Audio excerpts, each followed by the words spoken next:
Бүгін бізде қонақта Clean Hub шығармашылық ұйымының және Атырау Креатив Хаб кеңістігінің негізін қалаушыларының бірі Зиядаев Нұрсұлтан. Атырауда шығатын таланттар именно шығармашылық жағынан көп. Мен байқайтыным музыка жағынан болсын, композиторлар бар. Оған бесплатно ән жазамыз, өзіміз дистрибьют жасаймыз, концерттерге итермелейміз, кішкентай выступлениелерге итермелейміз, сөйтіп шыққан. По-любому Атырауда қалам, мен Атырауды көтерем, Атырауда еңбектенем деген ол бір жағынан дұрыс емес. Мысалға өнер адамы барып өзінің бір жобасын жүзеге асырғысы келсе, сіздердің кеңістіктеріңізде қандай да бір талап бар ма, әлде бір жарнасын төлеу керек па? Қалып қойған, бос тұрған. Ол жерде наркомандар келген, ол жерде ішетін, криминал, сондай район болып кеткен. Біздерде көп нәрсе үкіметке байланып қалғанда. Банада бізде кітапханаға адам бармайды, себебі кітапхана қызықтыра алмайды. Ол қалай қызықтыра алады? Ол жерде кафейня аша алады, ол жерде шаралар жасай алады да. Оларда ондай жасауға болмайды, біздің кітапханаларда коммерция жасауға болмайды. Ана клип деген ауыр қарау бар ғой, кәдімгі тексті де мағыналы кәдімгі.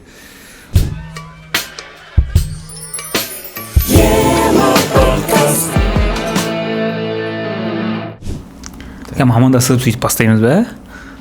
Саған қандай формат керек? Құрметті көрермендер, сіздермен бірге замандас болып жүргеніңізге рахмет деп па? Shout out. Сіздермен бірге ЕМА подкаст деп. Сол? ЕМА аббревиатура емес па? ЕМА жоқ, аббревиатура емес. Неге? Мысалы, қандай аббревиатура деп айтар едің? Білмеймін, бізде ЕМА арт-центр олар аббревиатура ғой.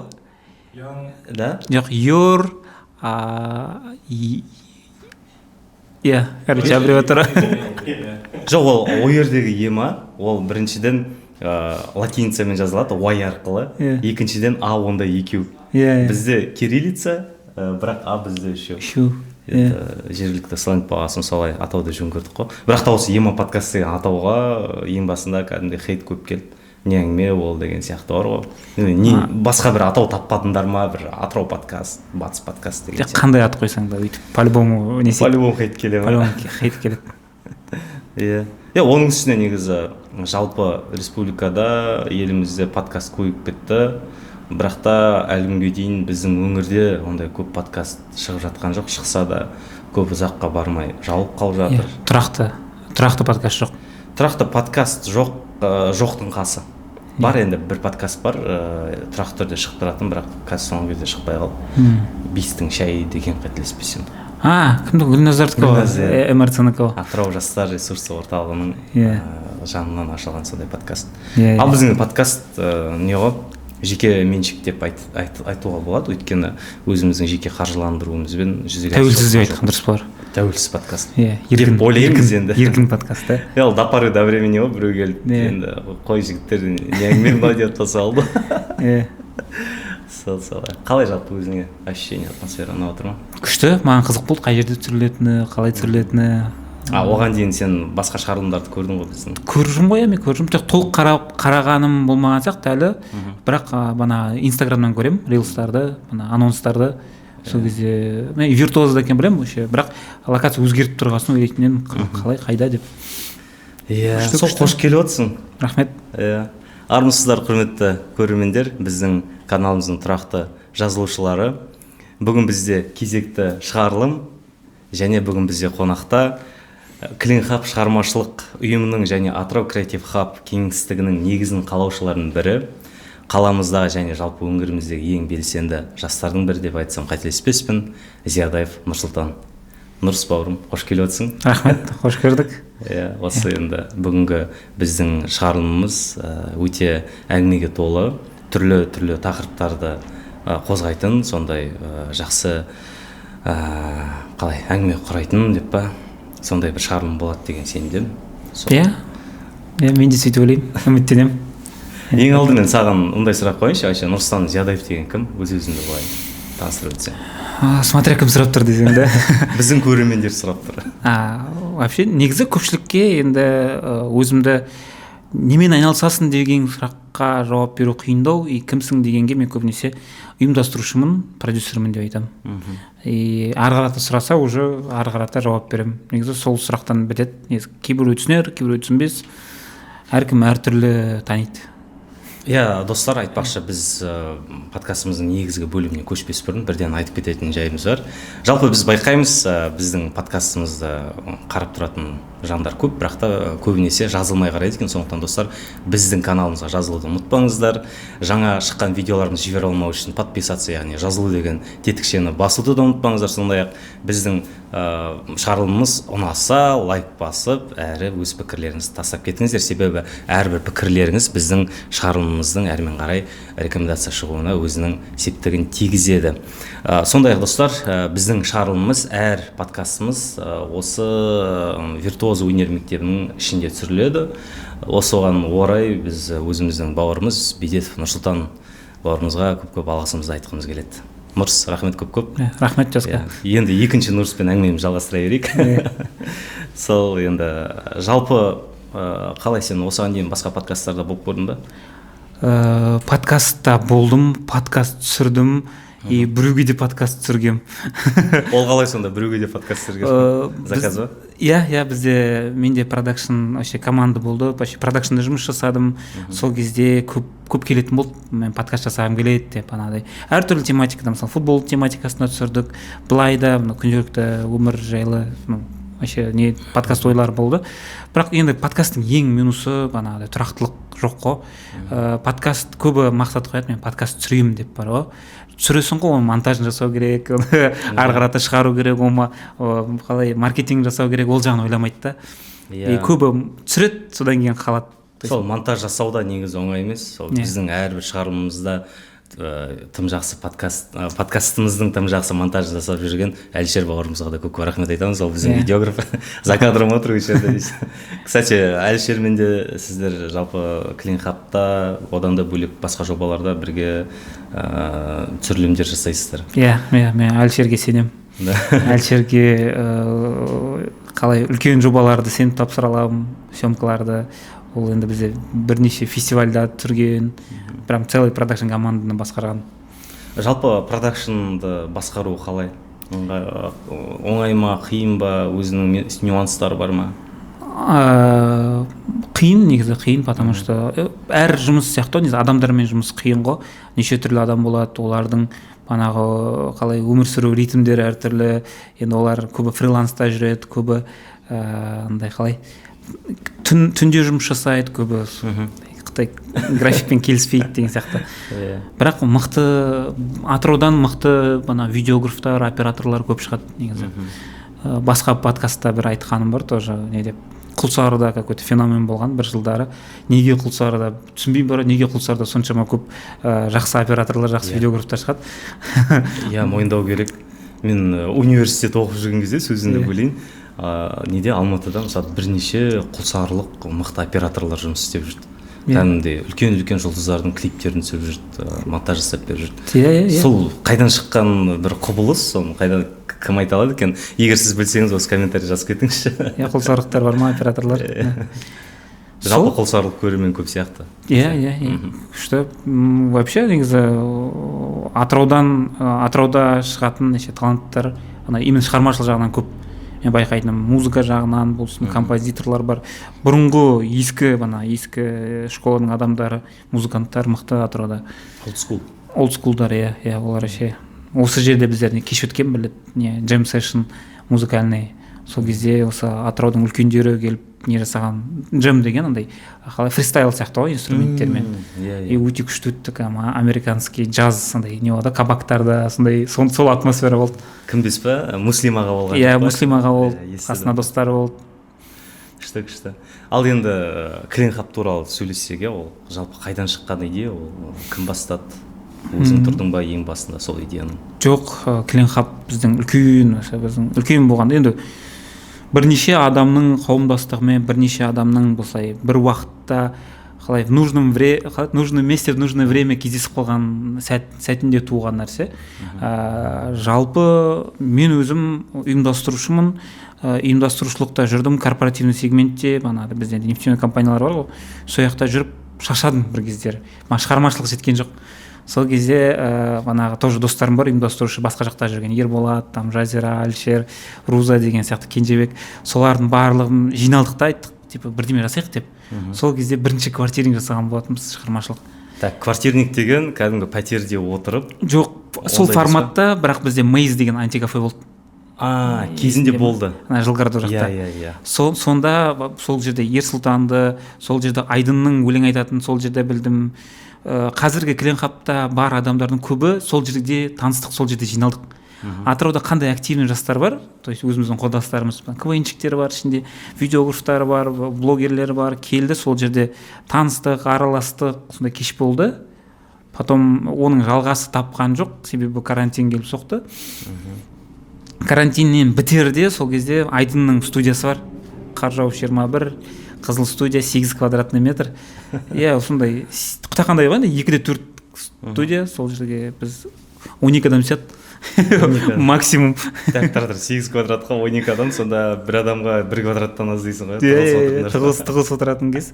Сол кезде сол Ерсұлтанға бардық достарымызбен, Айдынға, походу, сол жерде танысып, андай сұрақ болды. Атырауда вообще көп қой, негізі шығармашылықпен айналысатын. Видео түсіретіні бар, өлең айтатыны бар. Бірақ бізге сырттан келеді, Алматыдан келеді, видео түсіріп кетеді. Сырттан келіп ана выступать етеді деген сияқты. Сырттан келіп ұйымдастырады. Сосын бір кезде сол Алматыдан келген бір танысым бар, сол айтады да, типа, Атырауда сендерде активный емес екен молодежь дейді да. Мен білемін ғой активный екенін. Сосын сол сұрақты кімге қоямын, балдарға. Неге сөйтіп айтады, неге ешкім көрмейді, неге ешкім жасамайды деген сияқты, неге қызық емес. Олар да сол сұрақты қойды, олар да кездесіп жүрген екен сол сұраққа. Сосын айттық, орта жоқ жиналатын, шаралар жоқ, концерттер жоқ, жер жоқ жиналатын деген сияқты. Сол жерде давайте өзіміз жасайық. Ол қай жыл болған жағдай сонда? 21-ші жыл, 21-ші жыл, октябрь. 10-на қараған түні сияқты, сол кезде жиналдық. Как раз сол Клинхабтың 10 октябрь туған күні деп есептейміз, себебі сол кеште айтылды, уже таңға ауысқанда біздер телеграм чат аштық, канал аштық, барлығымыз қосылдық сол жерде, дальше шараларымызды жоспарладық қой. Клинхаб құрылғалы сіздердің Клинхаб кеңістіктеріңіз арқылы елге, жалпы өңірге танымал болып шыға келген жұлдыздар бар ма жергілікті? Мысалы, атап кететіндей осындай кісі, осы біздің Клинхабқа келіп, біз ол кісінің көтерілуіне бір септігімізді тигіздік дейтіндей. Ол мақтанған өкілетін бар, бірақ... Жоқ, ол мақтанған емес, ол өз жұмысыңның бір нәтижесі ғой шынымен де. Енді біздер осы жылы ғана статистикамен жұмыс жасап бастадық. Статистикамен жұмыс жасап бастадық. Біздер 65-тің үстінде шара жасаппыз 3 жылда, тек осы жыл санамағанда. 135 мың адамды қамтыппыз Атырауда. Банағыдай фестивальдар, концерттер деген сияқты, кинокештер жасадық, кинофестиваль жасадық бір кезде. Соның ішінде енді ілівалары Кезең деген группа бар. Кезең деген рок-группа, қазақ рогының енді жаңа проявлениесі ғой. Жаңа толқыны. Ол қазір Оюда, ОЮФСте выступать етіп жүр, Ою концертінде выступать етіп жүр. Олар туралы фильмдер, документальный фильм түсірді, Канабисекеев түсірді. Жақсы Алматының несіне, жақсы сіңісіп кетті Қазақстанның несіне, индустриясына. Тити деген қыз бар, Дилназ. Оны білеміз дейді. Ол дәстүрде саундтрегімен болып бастады. Қазір Оюға түсті, қырғызстандық проектке түсті, Құрылтай деген. Жақсы көрініп жүр. Жалпы қай жақтан шыққан қыз, осы Атырау қаласының өзінен бе әлде? Жоқ, ауылдың қызы. Ұмытып қалдым, бірақ қаладан емес, ауылдың қызы. Қалай таптыңдар, мысалы, селекция қалай жүрді? Біздерде 2 жыл қатарына Music Lab деген жоба болды. Music Lab, музыкальный лаборатория. Ол жерде біз кастинг жасадық. Мысалы, біз кастинг жариялаймыз, 10 адамды таңдап, соған ән жазуды үйретеміз, студияда қалай жұмыс жасау керек, қалай артист болу керек, обложка қалай жасау керек, дистрибуцияны қалай жасау керек деген сияқты базовый бар ғой. Стартер пак жасап береміз, оған бесплатно ән жазамыз, өзіміз дистрибуция жасаймыз, концерттерге итермелейміз, кішкентай выступлениелерге итермелейміз, сөйтіп шыққан. 2023-терде 23-те әйтеуір есімде, ауылда інілерінің бірі қатысқан соған. Кастингке өтіп, онымен оқу басталып кетті ма, бір қыркүйекте ма, сондай да болған шара сияқты. Оқу басталып кетіп қалды да, онымен кастингке өтіп тұрғанымен кастингтің өзіне қатыса алған жоқ. Жоқ, бізде каникулда болды кастинг, бірақ ары қарата жалғастыруға оқуда емес, атырауда болу керек болды. Атырауда болу керек болды. Потому что ондай офлайн жұмыс жасадық. Сода Дилназ келген. Тити деген шын есімі Дилназ да? Дилназ, Тити. Оның айтуынша енді соңғы попыткасы болған, кастингке көп қатысқан ғой. И осы кастингтан өтсем, ары қарата жалғастырам деген сияқты. Өзінің енді бізбен бөліскені. И солай решающий болдық деп ойлаймын. Яғни сондай бір Клинхабтың өзі бір феномен болып тұр ғой, сөздің шыны керек. Жергілікті жастарды көпшілікке танымал бола алмай жүрген, көпшіліктің көзіне түсе алмай жүрген жастарға сіздер бір промоутер ретінде қазір өз-өздеріңізді танытып отырсыздар. Бірақ біздер андай айтамыз көбінесе, біз алаңбыз өзіңді көрсетуге. То есть біз көмектеспейміз, біз просто мүмкіндік береміз. Осы жерде либо өзіңді көрсетесің, либо көрсетпейсің, либо ары қарата енді по-любому Атырауда қалам, мен Атырауды көтерем, Атырауда, то есть Атырауда еңбектенем деген ол бір жағынан дұрыс емес. Потому что ол өз-өзіңді шектейсің да ол жерде. Сен Алматыға шығып қара, шетелге шығып қара. Бірақ бізде бір сұраныс, тек Атырауды ұмытпа. Атырауға септігін тигізуің керек. Енді қоғам болғасын, әр адам қоғамның мүшесі, қоғамға пайдасы тию керек деген. Негізі мойындайықшы, шынымен де соңғы бір 10 жыл деп айтпай-ақ қояйын, бірақ соңғы 5 жылда атыраулық әншілер, өнер саласында жүрген қайраткерлер кәдімгідей көбейіп кетті. Мысалға Байтанат деген жігіт бар. Біреу білсе, біреу білмес, бірақ та өте өнерлі жігіт. Кіммен? Садрадинмен фиті болды оның. Одан қалды ма? Титиді айтып жатырмыз. Одан бөлек тағы да басқа әншілер бар. Мен қазір поп индустрияда жүрген, танымал болып кеткен әншілерді айтып жатқан жоқпын. Енді қазір көтеріліп кеткен жастарды қарайтын болсақ, шынымен де біразы кәдімгідей көпшіліктің назарына түсіп жатыр да. Соң феномені неде деймін да, бұрын неге көтерілген жоқ, әлде қазір бір интернеттің дамуы өзінің әсерін тигізіп жатыр ма, осындай жағдай жасап жатыр ма? Менің ойымша ол жалпы Қазақстандағы индустрияның дамып жатқан музыканың бар ғой. Өзен бастады, Айзатоллар сол платформаны шығарды. Олар да өзін лейбл ретінде санамайды, олар тоже банадай алаң, біз мүмкіндік береміз деген сияқты. И өзенге қарап біздер шықтық деген сияқты. Бізден де бірнеше адам музыкамен өзінің өмірлерін байланыстырды. И жалпы фестивальный индустрия қазір ою бар, BUFM-нің өзінің несі бар, бұрыннан кетқан Гакуа деген сияқты. Осы жылы вообще музыкальный фестивальдер көп болып кетті. Там Майфест болды Оралда, Ақтауда фестивальдар бар. И ол как не ғой? Қалай баратын, мысалы қазір А точкасында Б точкасы адамдарға көрінеді да. То есть мен қазір музыкамен айналысып танымал болып қайда бара алам деген не бар да, точкасы бар да балаларда. Бір destination ғой. Бір өзінің бір мақсаты бар дейсіз ғой. Жол көрінді да. Бізде еще банада Байтанат бар, өзі айтып отқандай, желтоқсан бар. Уже із бар, протоптанный тропинка бар, сонымен ары қарата ұмтылуға балдар тырысады. И болашақ сол жақтан көрінеді. Бұрын қалай болды, типа өлең айтады, там максимум той, білмеймін, даже концерттерге выступать ету деген ондай болмаған сияқты. Бұрын қалай болды, бұрын көбінесе сол оңтүстіктің әншілерін көп тыңдайтын болдық. Қазір енді жай ғана сол оңтүстік жақтан емес, жалпы қазақтың өнерінің дамығандығының белгісі шығар. Батыс жақтан қаншама көп әншілер шығып жатыр, орталық, шығыс болсын, солтүстік болсын, әйтеуір қазір кімдер көп, жалпы өнер адамдары көп, және неліктен көп, өйткені жалпы халық қазір көбейіп жатыр, халықтың саны өсіп жатыр, өсіп жатқандықтан сұранысқа ие да, сондай әншілерге, жалпы әндерге сұраныс туындады деген сөз ғой. Бірақ әншілерді көп деп айта алмаймын. Себебі қанды қазір биыл любой фестивальға барсаңыз бір лицоларда. Сол неге одни и те же лица дейді, орысша айтқанда айналып келгенде сол бір топ әншілерді анда да шақырады, мында да шақырады. Ол тек қана әнге емес, жалпы кино индустрияға да тиесілі нәрсе.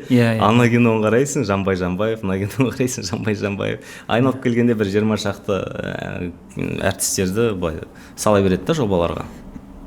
білмеймін енді қалай түсіндіруге болатынын. Маркетинг жағынан солай тиімді шығар енді. Иә, бізде көп кинода байқалатыны, бана фестивальдар тоже фестивальді сататын адамның лицосы да, блогер тығады, сол үшін бар ғой. Ойнай ала ма, ойнай алмай ма қарамайды да, просто главный знаменитый болса болды деген сияқты. Фестивальда сол типа афишада бір банадай қалай продаваемый лицо болу керек та. Иә, өтімді болу керек дейсің. Өтімді болу керек, иә. Пайда келетіндей, монетизацияға ыңғайлы. Иә. Ол енді білмеймін, енді біздер сырттағы шетелге қызығады ғой, фестивальдар, осындай фестиваль сияқты жасаймын деген сияқты.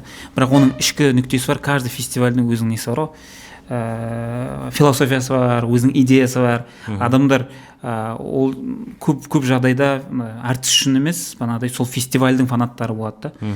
Бана Burning Man деген сияқты бар. Оған, то есть әртіс үшін бармайды, мысалы Коачеллаға да тоже әртіс үшін бармайды. Кәдімгідей сол фестивальға барады. Иә, сол атмосфераны сезіну үшін, сол жақта сол тусовканы көру үшін. Иә, Rolling Loud болады мысалы. Ол жаққа да әртіс үшін бару, білмеймін, ол жаққа кәдімгідей барады, ол фестивальда жақсы. Сол үшін барады да. Сол бағана айтып отырық қой, әртістер, әншілер айналып келгенде барлығын бірнеше жобаға бірден сол бір әртістерді шақыра береді. Ол керісінше өнердің дамуына өзінің қалай кері әсерін тигізбей ма? Мүмкін жаңа өнер адамдар шыққаны бір жаңа толқын алып келе ма, жаңа тенденция алып келе ма деймін да. Ол керісінше, менің жеке ойымда, бұл сұрақ ретінде емес, керісінше ол жаңа біз тұлғаларды біле бастауымыз керек сияқты. Как раз мына Тити деген өзіміздің жергілікті әншілер дейді, ол несімен кем да, мысалы, ол ерекше кәдімгідей. Мен оның негізі әндерін былай радиодан еститін болған, көлік айдап келе жатып радиодан. Сәбиді ма? Сәбиді. Мен ойлап жүрмін, ол еңлік па, кім айтып отқан деп. Сосын барып бір Инстаграм бет қарап отқанда көремін, өзіміздің Атырауымыздың қызы мықты деймін, андай еңлікке кәдімгідей конкуренция жасай алатындай әнші қыз ғой. Иә, тек жақсы продюсер керек. Жақсы продюсер керек. Иә, сондықтан біздің атыраулық қалталы аға апаларымыз болса, сіздер жай ғана бизнеспен емес, осындай өнер саласына да көз тігіп қойыңыздар. Мүмкін сіздерде болашақ Тити сияқты жұлдыздардың продюсерлері шығарсыздар. Иә, бізге керек ондай адамдар. Иә. Енді нен туралы сөйлесекші, Clean Hub туралы былай әңгімені қозғадық қой. Одан бөлек тағы да басқа хабың бар да, Creative Hub деген. Ол несімен ерекше, және жалпы Creative Hub'тан ол бөлек дүние ме, әлде бір-бірімен байланысы бар заттар ма? Бана айттым ғой, біздер 8 квадрат метрде отырдық. Сол кезде біз армандайтын болдық. Біздің бір какой-то коттедж аренда қалсақ екен деген сияқты, или там үлкендеу площадкамыз болса екен, жиналатын, сол жерде там адамдар шақырып, сол жерде концерт жасап деп бар ғой. И сол арманның орындалғаны жайлап келіп, жалпы біздер енді Clean Creative Hub деп қойдық қой ең басында. Қазіргі түсінікте Creative Hub'қа мүлде қатысы жоқ болды ол кездегі ойымыз. Білмеймін неге екенін, просто сөйтіп қойдық. И сөйтіп жұмыс жасап келе қазір новый нәрсе үйрендік, сол Creative Hub'тың басқаша түсінігін үйрендік. Ол кәдімгідей физический пространство хаб ретінде жұмыс жасайды. Иә. Қазіргі түсініктегі хабпен сол кездегі қойылған ат негізі қатысы жоқ. Бірақ екеуі бірдей. Қазір енді шатастырады, Clean Creative Hub бар, Атырау Creative Hub бар. Ол Clean'нің логический жалғасы Атырау Creative Hub деген.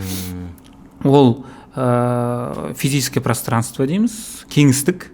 Ол жерге любой адам, шығармашыл адам келе алады, жұмыс жасай алады, монтаж, музыкасын жасай алады, немесе лекциясын өткізе алады, лекцияға қатыса алады, концертін жасай алады деген сияқты. Ал егер мысалға өнер адамы барып өзінің бір жобасын жүзеге асырғысы келсе, сіздердің кеңістіктеріңізде қандай да бір талап бар ма, әлде бір жарнасын төлеу керек па? Жоқ, біздікі негізі тегін. Если өзіңді көрсеткің келсе, немесе өзің жобаңды жүзеге асырғың келсе, біздің площадка әзірге тегін. Біздер өзіміз сол үлкен проблемамен көп тап болдық, сол проблемамен көп кездесетінбіз. Жер жоқ. Мысалы, келіп, просто лекцияға адам жинайын десең де, немесе мастер-класс өткізейін десең де, немесе просто дайындалатын, сөйлесетін, кездесетін жер таба алмаймыз.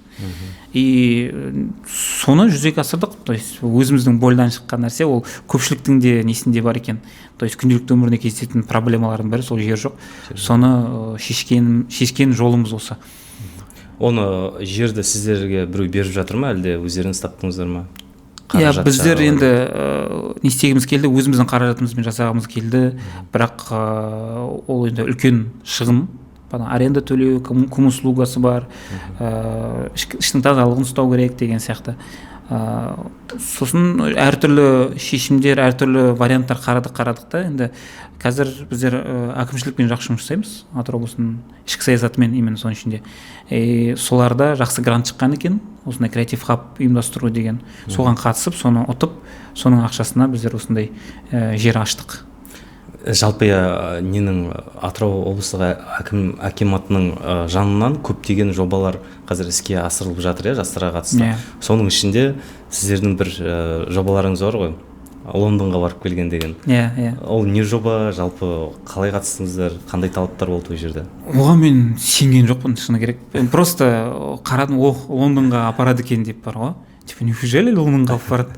Стамбулға да? Стамбул деген болды, бірақ Лондонның қасында уже көрінбейді Стамбул. Қараған келмей ме Стамбулға? Қараған келмейді, енді сұрасақ, енді Лондонды сұрайық деп, сосын тапсырдым. Өзім не жазу керек, мотивационный письмо сияқты, өзің немен айналысасың, не жасадың, не үшін Лондонға баруың керек саған деген сияқты. Мен бұған дейін Лондонмен қызыққан болатын, ол жақта креативный хабтар өте қатты дамыған. Ол жақта не бар, бұрыннан қалып қойған ескі порттардың сырқаттары бар. Енді ол жақта енді бүкіл товар неден келді ғой, морской путьпен келді ғой. И қалып қойған, и бос тұрған. Там вообще ол жерде там наркомандар келген, ол жерде ішетін, там криминал, сондай район болып кеткен. Сосын оны алғанда бизнесмендерге там неге берген, арзан, рыноктан төмен бағаларға берген, сатқан, немесе там просто доверительный управлениеге берген. И олар сол жерде бизнестерін жасап, жақсы районды наоборот жақсартқан. И сондай нені көп көрдім, опыттар оларда көп Лондонда. Вообще Англияда көп. И соған қызығып жүрдім де, как раз осы Лондонның поездка болады дегенді естідім. Тапсырдым, сенген жоқпын, бірақ өтіп кеттім. Өту де оңай болған жоқ, потому что екінші этап болды потом. Енді тапсырған адам саны көп болған ғой. Екінші этап қойды, екінші этапта живой, офлайн не болады. Собеседование. Сол кезде түсіндірдім.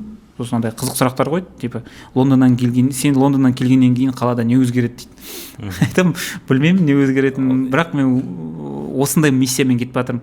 Лондонда креатив хабтар қалай жұмыс жасайды, и мен оны Атырауда қалай жасай аламын деген сияқты. Керек нәрсені алдым, ол жақта көп нәрсені үйрендім, көп нәрсені көрдім. Енді салыстыруға келмейді әрине. Ол жақта енді 100 жалпы негізі со жақтың моделіне өзімізді қалай, мына жақтың өнер хабын сол Ұлыбритания, жалпы Еуропаның моделіне біз әкеле аламыз, әлде біз осы азиялық болғасын біздің кішкене өзіміздің моделіміз ерекше болу керек па?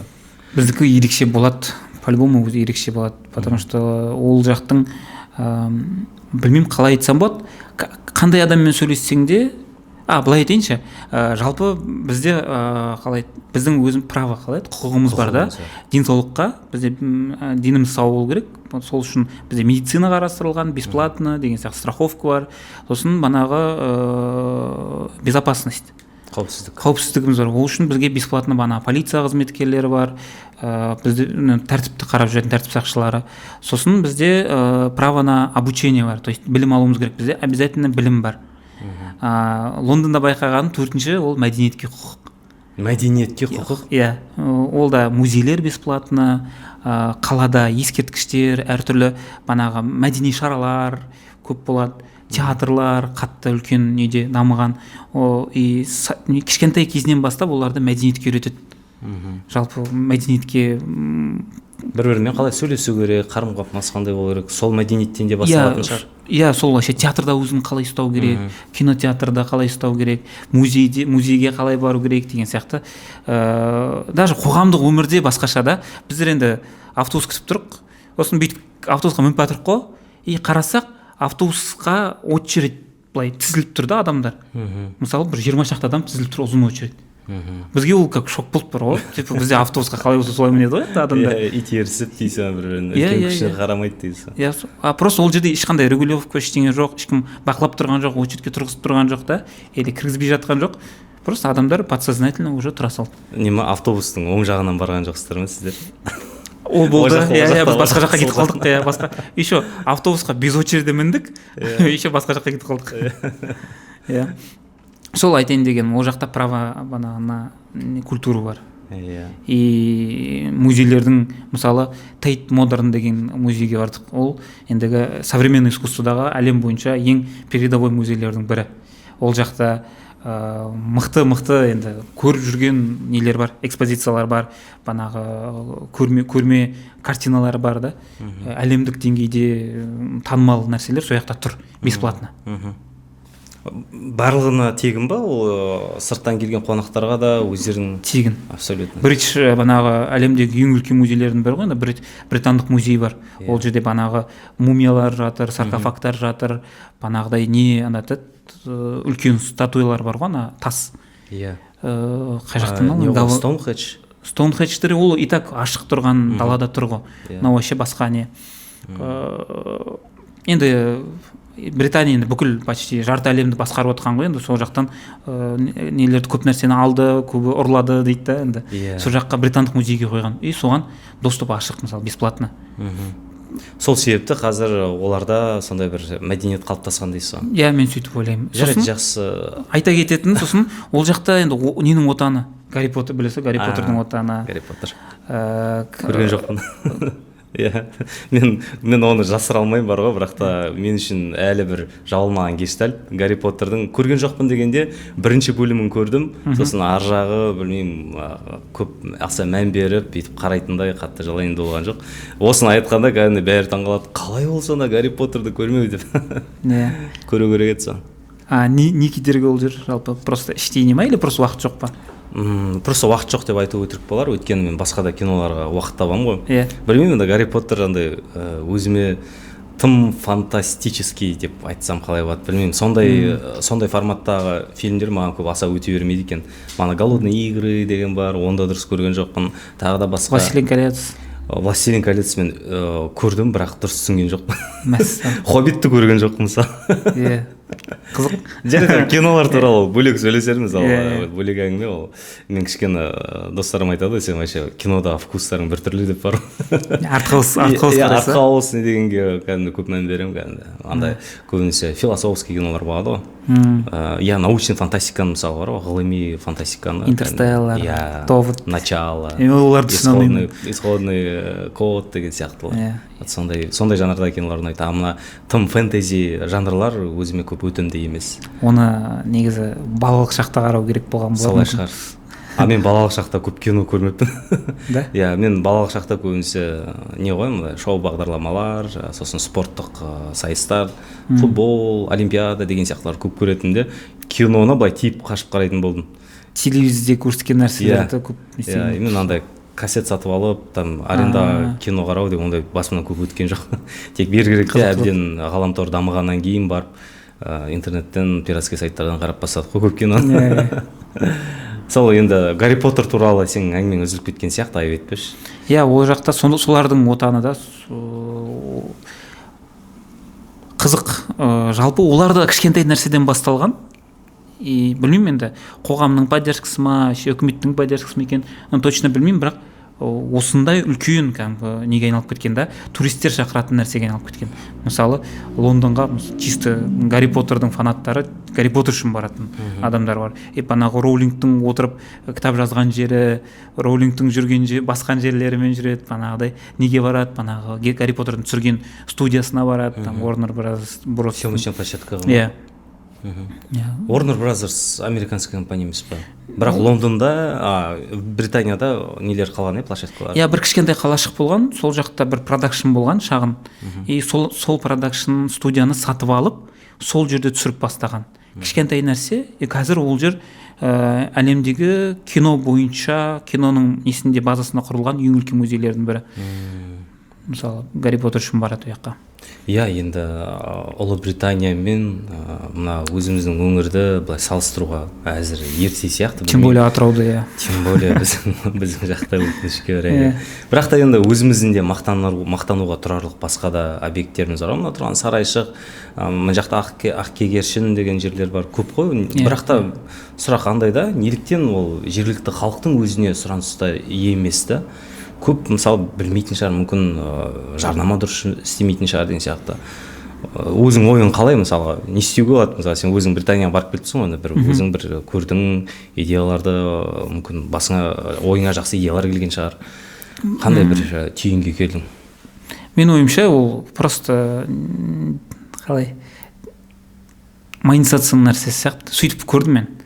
Енді ол жерде государство басында көмектескен, государство басында не болады, қалай стартер сияқты көмектеседі, ары қарата бизнес алып кету керек, коммерция алып кету керек. Мысалы музей банағыда бесплатно болғанмен, ол жерде жақсы меценаттар бар. Соның арқасында не істеп отыр. Ол жерде государство отқан жоқ музейді. Банағы театрлар тоже, банағы театры көп, барлығы жақсы, маркетингі жақсы, соның арқасында көп адам келеді, көп билет сатылады, соның арқасында көп ақша табады, и арғата устойчивость деген нәрсе бар. Бизнес немесе социальный бизнес, любой нәрсе устойчивый болу үшін оған банағыда подпитка керек, ақша түрінде. Қазір енді коммерциялық не ғой, капиталистік заман ғой, барлығы ақшамен жасалады. Бәрі ақшаға тіреледі, ол рас. Иә, соның арқасында сияқты деп ойлаймын. Себебі біздерде көп нәрсе үкіметке байланып қалғанда. Банағыда бізде кітапханаға адам бармайды, себебі кітапхана қызықтыра алмайды. Ол қалай қызықтыра алады? Ол жерде кафейня аша алады, ол жерде шаралар жасай алады да, оларда ондай жасауға болмайды, біздің кітапханаларда коммерция жасауға болмайды. Ол жақта бесплатно болу керек барлығы. Мен мысалы барып кітапханада концерт жасайын деп, немесе кітапханаға сіздерде мен даже Starbucks болып тұрып, кітапханада мен Starbucks ашайын десем, рұқсат жоқ. Иә, рұқсат жоқ, себебі ол госучреждение, ол жерде бизнес жасауға болмайды. Демек, біздің заң тым қатал дейсіз ғой осындай нысандарға қатысты? Қатал деп айта алмаймын, просто ол жағы қарастырылмаған әлі. Қазір креативный экономика деген жақсы термин енгізіліп жатыр ғой. Банағыдай экономиканың бір бөлігі. Ол креативныйға фильмдер жатады, кинематография, музыка, театр, то есть шығармашылықтың барлығы креативный индустрияға жатады. Бізде олар қамтылмаған, то есть банағыдай көбі ИПС жұмыс жасай береді, олар налог төлемейді, налог төлемегесін олар үкіметпен көрінбейді үкіметке. Типа қанша адам банағы, білмеймін, сценарист деген сияқты. Үкіметтің көретін нәрсесі сол неден көреді. Адам қанша налог қандай бағытта тапсырып жатыр деген сияқты. Бізде прочий деген бар, сонымен тапсыра береді ғой. И сол бағытта қарастырылмаған сияқты, и оның күшін көре алмай тұрған сияқты шығармашылықта қанша ақша жатырғанын көрмей жатыр. Мысалы, кәдімгі Британияның статистикасы бар. Қанша 5-7% па, 5-2% вообще Британияның ВВП-сының 5%-ын банағы креативный индустрия құрайды. Ол дегенің үлкен ақша. Мысалы, ненің Британияның ойлап қараңыз, қандай үлкен мемлекет қой енді, күшті мемлекет, оның ВВП-сы қанша. Соның 5%-ын алып отырған сондай. Енді былай мысал ретінде айтқан өзінде Уэмблидің өзінде қанша концерт өтеді жылында да. Көбі оны футбол өтетін жерде ойлайды. Шын мәнінде, оказывается, ол Уэмбли футбол өткізуден емес, көбінесе концерт ұйымдастырудан ақша табатын сондай бір объект. Еще олар частный ғой, нелер? Ареналар, жекеменшік. Банағыдай не бар. Мен барған уақытында мен бір аптаға бардым тек қана.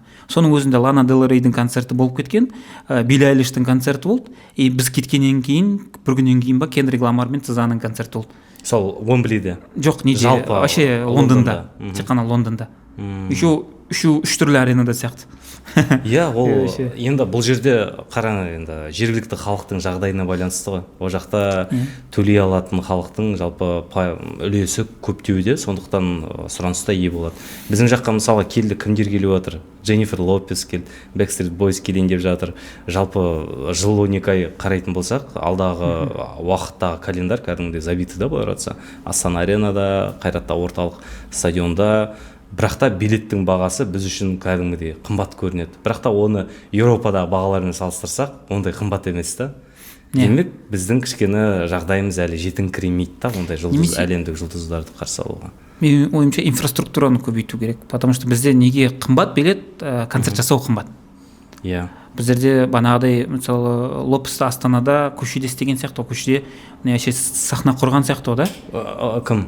Дженнифер Лопес па? Жоқ, Астана аренада болды. Астана аренада болды. Мүмкін менің ойымша андай сияқты, бізде оған бана техрайдерін орындайтын звуковое оборудование, техникалық жағдай жеткіліксіз болғасын сырттан тасиды, немесе Қазақстан басқа қалаларында арендаға алады. Арендаға алады, оның бағасы үлкен деген сияқты. Мен ойымша сол сияқты. Жалға алғандықтан солай болады. Бірақ та енді оның өзі де бір үлкен бастама. Негізі продюсердің өзі атын ұмытып қалыппын, кезінде Астана газетте ойнаған КВНщик қой. Соны барлығын ұйымдастырып, Астанадағы концертті жоғары деңгейде өткізіп, одан кейін Алматыға ұйымдастырып, қателеспесем дәл сол продакшн компаниясы ертең Backstreet Boys'тың да концертін ұйымдастырғалы жатыр да. Оның әйтеуір бір кішкене бір процесс басталған сияқты болып көрінеді. Басқа да бір себеп бар, неліктен Қазақстанда бұл жүрген, ол Ресейде концерттер жоқ та. Ол бізге жақсы сыгралы. Негізі ол қуанатын жағдай емес, соғыс болған әрине ол қай жақта ол соғысты ақтайтын нәрсе жоқ, бірақ та соғыс басталғалы 2022-ден бері көп нәрсе Мәскеуде болмағандықтан ең жақын орналасқан мемлекеттерді ұйымдастырып отыр да, соның ішінде Қазақстанда. Соның менің ойымша батыс жақ сондай концерттерге ең қолайлы сияқты. Деп ойлайсың? Деп ойлаймын, себебі біздер Европаға жақынбыз да, сол жақтан адамдар алып келуге. Біз Европаға жақын болғандықтан ба, әлде батыс Қазақстан тұрғындарының табыстары көп болғандықтан ба? Ол да бар. Бізде қолдаушылар мысалы қазір түсінсе, инвестиция салатын адам болатын болса, өте жақсы нәрсе, банағыдай пайда табуға, елдің вообще көркеюіне жақсы нәрсе да, сырттан ақша келеді да бізге. Мысалы қазір Джело келді, Қазақстанның ақшасын жинап алып кетуге кетті да. Енді мысалы ойлашы, батыс Қазақстанның 4 облысы бар, 4 облыс орталығы бар, үлкен қалалардың ішінде тек қана Ақтөбе, халық саны жағынан да, мысалы 500 мыңнан көп, басқалары кішкентай қалалар. Енді былай делік, Атырауда концерт ұйымдастырады дейік, бір әлемдік деңгейдегі ортаңқол жұлдыз. Қай жерде ұйымдастырады? Сұрақ. Вот бізде сол проблема. Инфраструктура жоқ бізде. Жасауға болады, прям на пустом месте жасауға болады. Мысалы далалықта құрып деген сияқты, немесе мұнайшы стадион бар, енді оған көп адам сыймайды-ау. Қанша, бір 12 мыңдай ма? Сондай сыйып қалады-ау. 10 мыңға жетпейді тіпті, қателесу мүмкін ме? 10 мыңға ондай концерт жасайтын болса, билеттің бағасы вообще ақталмай қалады. Жоқ, қымбат болады, либо қымбат болады, либо ақталмай қалады. Сол бізде сосын сырттан көп адам келіп қалса, жататын жер жоқ, қонақ үй жетпейді, тамақ ішетін ресторан жетпейді. Немесе сырттан халық келсе, квартираң арендасы көтеріліп кетеді дейсің. Сондай өзімізге кері әсер етеді. Минустар бар. Бірақ постепенно дамуымыз керек қой, жайлап кетір. Мен ойымша. Енді банағыдай бірден концерт жасап кеткен жоқ қой, банағы Джелоның организатор. Ол да жайлап шараға ақырындап келді. Үлкен риск бар ол деген. Ан жақтан адам алып келу деген сияқты. Ондай бағаға билет ала ма дейсің ғой да, оған да уайымдайсың ғой, ұйымдастырушы болсаң. Сол, бұрын ең жақын Москва болды ғой бізге, ондай концерттерге баратын. Мен мысалы өзім соларға қызығатынмын, билеттер алып. Жалпы кімнің концерттерінде болдың сен өзің? Сол Москвадағы ең соңғы концертім неде болды ғой? 19-шы жыл ма еді? 19-шы жыл сияқты, Эд Ширанның концертінде болдым. Эд Ширан, Зара Ларсон болды, Джеймс Бэй келді. Соған арнайлап бардық. Сосын Астанада экспо кезінде көп концерттерде бардым. Ол кезде волонтер болдым. Как раз кім келді? Ол кезде Дэвид Гетта келді, соның концертінде болдық. Сосын А-студионың концерті болды. Лимп Бизкиттің концерті болды, кстати. Жалпы ондай концерттер жалпы болмайды емес, болып тұрады ғой, бірақ та биылғы Джелоның концерті кәдімгі бір үлкен жаңалық болды да, өзіміз жалпы тек Қазақстанға емес, жалпы орталық Азияда бұндай үлкен концерттер көп бола бермейді. Жарайды, енді концерттер тақырыбы түсінікті деп ойлаймын. Жалпы Атырауымыз туралы сөйлесейікші. Жалпы мен білуімше креатив хаб, Атырау клин хаб болсын, қай хабтарында жергілікті өнерпаздармен байланысы өте тығыз. Соның ішінде театр өнерпаздары бар, актерлар бар, актрисалар бар. Жалпы қаламыздағы, облысымыздағы театрдың қазіргі жағдайы қалай? жақсы деңгейде ма, әлде бірақ әлде бір бастау, қалай айтайын, развивающийся дейді ғой орысша айтқандай, әлде даму үстінде ма? Енді мен көрермен ретінде айта аламын. Жалпы сен көрерменсің, мен білемін, өйткені сен стористарынан байқаймын, театрға барып тұрасың әлсін. Театрдың көрермені ретінде айта аламын, и актер достарым болғасын айта аламын. Жалпы ол жағынан біздің театр, менің көріп жүргенім, естіп жүргенім Қазақстанның деңгейіндегі ең жоғарғы деңгейдегі театрлар, себебі біздің спектакльдер республиканский фестивальдарға барады, даже мына молодежный жастар театры биыл тек қана 2-ші сезонын бастады. Осыған дейін қанша фестивальдарға барып, Хансұлу спектакльмен сияқты не алып жеңімпаз болып келген. Бейбарыс пен Египетте барып келген сияқты, барып келді Египетке фестиваль. Испанияға барып келді. Иә. Бізде театрға қолдау жақсы үкімет тарапынан, сосын актерлар жақсы, режиссерлар жақсы. Сырттан да жақсы режиссерлар шақырып, солармен жақсы жұмыс жасайды. Мысалы қандай сырттан жақсы режиссерлар келді Атырауға? Бізде соңғы келген, мен естіген Барзу деген кісі келді. Барзу үлкен опыты бар, тәжірибелі режиссер. Қай жақта? Алматы? Жоқ, оның ұлты басқа, мен точно білмеймін. Ұлты басқа, ол іс деген спектакль қойды. Еманың ішінде спектакль қойды. Ема Артспейста. Ема Артспейста Инфинитимен бірігіп, олар 2 адам ойнайтын, қалай еді? Бір цензура туралы, соғыс кезіндегі цензура туралы японский бір спектакль қызық. Сосын не айта аламын? Жалпы қазіргі жағдайы қалай театрлардың былай инфрақұрылымы, айналасындағы қалай келуі, жолы, парковкасы бәрі ыңғайлы жасалған ба? Көрермендер келеді, ыңғайлы кіріп, театр өз уақытында спектаклін бастап, шығар кезде ешқандай пробкасыз несі шығып кететіндей. Мысалы, ол театр деген тек жай ғана бір ғимараттың ішіне болып жатқан спектакль емес қой, ол айналасында түгелде сопутствующий инфрақұрылымдары бар, да? Мысалы, машина қалай келеді, айтып жатырық қой, мағанда айналасында кофейнялар, барлығы жағдай жасалған ба? Мысалы, театрға барам, театрдың айналасы, мысалы, гүл сататын жермен таппайым бар ғой Атырауда театрның айналасы. Мен қазір дәл соны ойлап отырмын қазір. Мен қасына Flower Lab ба бір деген не бар ғой, бір өте қымбат нелері, гүлдері. Мен ойлайтын едім, типа неге бір цветочный ашып қоймайды деген сияқтар ғой.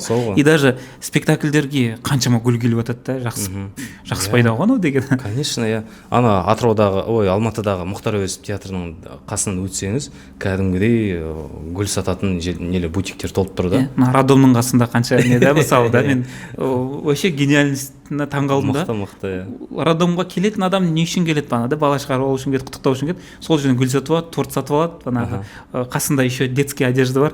Сол сияқты болу керек қой,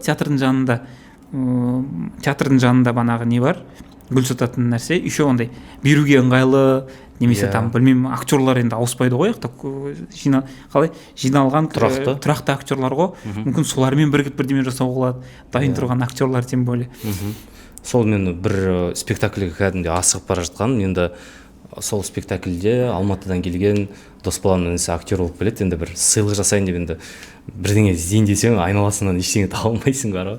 Амал жоқ, кері мына Байзар жаққа барып енді бір сыйлық қарап кері барам дегенше спектакльге кешігіп қалдым да. Мысалы, ыңғайлы болу үшін мен айналасында білмеймін, кемінде бір гүл сататын, кітап сататын, сувенирлер сататын бір дүкендер болу керек сияқты. Өйткені актерлар тек жергілікті актерлардан бөлек қонақ болып келетін актерлар да көп қой. Әуезов театры бар, Ашимов театры бар, Шымкенттен келетін, Оралдан келетін театр труппалар бар. Қай-қайсысына да мен ойымша жақсы сыйлық беру үшін сондай бір жағдай жасалу керек деп ойлаймын айналасынан. Келсем. Бізде сол негізі жеке қалай малый средний бизнестің тоже темасы қозғалып кетеді ол жерде. Жалпы енді былай атыраулық жастардың театрға деген қызығушылығы зор ма, әлде андай ма, оқушыларды бәрін қинап апарады, студенттерді қинап алып келеді, залды полный қылдыру үшін арзан бағаға тегін өткізеді билеттерді. Мен негізі театрға қызығушылығым сол мені зорлап алып келгеннен пайда болды негізі бар ғой. Потом студент болдым. Дұрыс жасады дейсің ғой. Студент болдым, біз кетіп баттық та, и біздің анда бір апай бар, атын айтпай ақ қояйын, айқай. Короче, қайда кетіп батсыңдар? Жүріңдер деп барды да, неге автобусқа тиеп жүрді. Сол жерде үйге кетіп жатқан адаммын ғой, театрдан бір түстім, соны кіргізіп жіберді. Осы маған қатты ұнап қалды. И сосын қалмай барып жүрдім. Театрдың ол кезде 500 теңге болды театрдың несі. Қай жылдар? Так, 2014 15 қымбат емес былай енді 500 теңге күшті, тем более енді қызбен кездесесің, андай кино қымбат бар ғой. Күшті нәрсе да, 500 теңгеге кіріп кете саласың да. Не, свидание еще ерекше да. Сол кезде сондаймен қызықтырды да бір жағынан. Потом енді маған қызық болды, театрдың закулисьесі бар ғой, актерлар қандай екен деген сияқты, олар қалай өмір сүреді, артта не болып жатыр екен деген сияқты. И уақыт өте келе қазір сол театрдың актерларымен достарым. Арты қалай екен сонымен? Арты онша емес десең. Ана жерде мына янтарь, ана жерде мына не дейсің ғой. И театрдың өмірі қызық. Бір кіріп кетсең, вообще андай бөлек, романтикасы бөлек. Енді театрдың жағдайы, актерлардың деңгейі күшті, олар киноға да түсіп жатады, кино актерлары бар ішінде. Ойнауда бана комедия жақсы шығады ол жақтан. Қазақ драма театры ғой, біздің үлкен театр. Бірақ комедия күшті шығады, драмалар да мықты, эксперименттер жақсы жасайды. Ол жерде Bed of Face деген спектакль болды, ол кезде вообще көрмеген нелер болды, спектакльдер болды. Сосын андай формат сахнада отырып қарайтын спектакльдер болды. Иә. Сахнада керісінше ма, дәл алдында, иә, сол мен Инстаграмнан ба бір жерден көріп қалғанмын, сол не істеп жатыр деп ойлап қойғанмын. Сөйтсе ана кәдімгі сахнада бірге қапқасында отырып сөйтіп қарайды да. Иә, камерный спектакльдер ғой. Ол көп негізі бола бермейтін сияқты ондай спектакльдер. Иә, ол тоже как эксперименттің бір түрі болар. Ол жерде жас режиссерлар келеді, соларға берген мүмкіндік болар. Бірақ енді проблемасы басқа жақпен салыстырғанда шығады ғой. Мысалы мен Омскта болдым, Ресейде, Москвада, Питерде, Лондонда театрларды араладық. Сол кезде қарайсың, ол жақта енді государственный театрлар бар, еще көп олар. Одан бөлек частный театрлар бар, независимый театрлар бар. Мысалы қазір Алматыда Шам театры бар ғой. И олар көрсетті, то что маркетингтің күшімен қандай жетістіктерге жетуге болады да. И бағана айтып жатыр ғой, жастардың қызығушылығы қандай деп. Спектакльге қаншалықты, спектакльдің маркетингіне қаншалықты внимание бөлінеді, көңіл бөлінеді, соншалықты көп адам келеді. Мысалы соңғы мен неде болдым, соңғы мюзикл жастар театрында болған Тақиялы періште 3 күн болды, sold out. Билеттер тез сатылып кетті. 3 күн болмай тұрып, яғни спектакльге дейін 3 күн бұрын билеттердің бәрі сатылып кетті. Иә, мен билет таба алған жоқпын. Мен ана жақта айтты, достарым бар, бос орын бар ма, мен сатып алам, или там мүмкіндік бар ма, тұрып қарасам да деген сияқты бар ғой. Сөйтіп барып кіріп қарадым да. Бұлай мүмкін емес. Мен әдеттегідей негізі бір күн қалғанда сол күні ала салуға болады негізі спектакльдерге. Қалай маркетингке көңіл бөледі, солай күшті болады. Мысалға Шам театры туралы айтып жатсың, ол жерде көбінесе танымал артисттер ғой. Азамат Сатыбалды, я қателеспесем, ішінде Асан Мәжит бар. Олар енді былай популярностьтың да бір пайдасы тиіп тұрған сияқты, сол жерде танымалдылықтары кәдімгі өздеріне ыңғайлы болып тұр да, сол маркетинг жүргізуге. Мысалы танымал емес актерлар ойнайтын сондай театрлар өздерін қалай көтереді? Қайсет? МТУз ба? МТУз Мүсірепов па? Иә, олар қалай не істеп кетті мысалы. TikTokқа банағы несі мюзиклдары ма, бір өлең айтып отқан видеосы шығып кетті. Популярный қатты келіп қалды да, и олар сонымен гастрольге кетіп қалды, соны пайдаланып. Лондоннан көрген, мысалы, бізде қалай репертуар құрылады бір айға, или там бір сезонға құрылады, и бірнеше спектакль ойналады. Ол жақта мысалы бір театр бар, біздер именно Лондон Колизеум деген театр бар. Ол жақта бір ай бойы, даже 3 ай бойы бір спектакль ойналады, тек қана бір спектакль. Аптасына 4 рет, күннен бір рет. Соған адамдар барады. 2300 орын ба, 2500 орын, полный sold out. И аптасына 4 рет бір ай бойы жалғасады. И оның банағы нелері, рекламасы телевизорде, рекламасы радиода, рекламасы жүрген банағы автобустарда, әр жерде брошюраларда, отельдерде нелер тұрады, афишалар тұрады. Бұл жерде бір театрға бір спектакльге жұмыс жасайды. И соның монетизациясын жұмыс жасайды. Кіресің, кіргенде есік алдында мерч тұрады. Даже олар билетті сатады, еще саған не сатады банағыдай, кітапшасын сатады, әртүрлі атрибуттарын сатады, недегі спектакльде қолданылатын. Бұл жерде тілдің өзінің бір септігі бар деп ойламайсың ба? Мысалға ағылшын тіліне қызығушылық көп, оның үстіне халқы да көп, Англияның келген қонақтар бәрі ағылшынша спектакль көре алады. Мысалы бізге Қазақстанға келген қонақтар қазақ тілінде спектакль көру қиындау ғой. Ол бар, ондай нәрсе бар. Мен бірақ ол жағынан салыстырып тұрған жоқпын, конечно, олар туристер көп келеді. Просто форматын айтам да, бір спектакльге қандай внимание бөледі. Мысалы Шамда сол 37 мен конференция сияқты ғой да, ең басты нелері, спектакльдері. Соған жұмыстанады, соған банағы продукт қой, продуктке не салады. Общий театрға емес, именно продукттарына көңіл бөледі. Меніңше сондай болу керек сияқты. Айтып жатырық қой, басқа қалалардан Атырауға өнер адамдары келеді деп. Жалпы сіздер креатив хаб болғандықтан енді олармен тығыз байланыста шығарсыздар. Қалай қарсы аласыздар, қалай шығарып саласыздар? Жалпы ортақ тақырыптарыңыз бар ма, ортақ идеяларыңыз бар ма? Басқа қалалардың креатив хабтарымен сіздер жалпы бір общий бір темаларыңыз бар ма деген ғой, бір жобаларыңыз? Енді басқа жақтан адам келген кезде өйтіп бізде бар енді көбі андай көріп қалғысы келеді, үйіне алып кеткісі келеді деген сияқты. Бізде ондай жоқ, просто біз таныстарымыз келеді. Бізде енді айналамызда артистер көп қой, достары бар, немесе өздері қызығып келеді. Сол кезде болмаса былай оларды ішке алып келу, олармен фотоға түсу деген ондай жоқ екен. Былай негізі біздер енді өзіміз ұйымдастырамыз, көп концерттер, фестиваль, форумдар өткіземіз, сарайшық форумы сияқты. Сонда келетін бізге қызықты музыка саласында болсын, музыка саласында особенно сол адамдарды, мысалы бізде Ерболат Беделхан келді, Ерболат ағаны ішке алып келдік, оның ақылын сұрадық, өзіміздің өлеңдерімізді тыңдатып барадық. Енді мүмкіндік қой. Не айтады өлеңдеріміз туралы? Күшті, жақсы айтады. Кейбір арамыздағы жігіттерді өзінің студиясына шақырып, кел жұмыс жасап қарайық деген сияқты.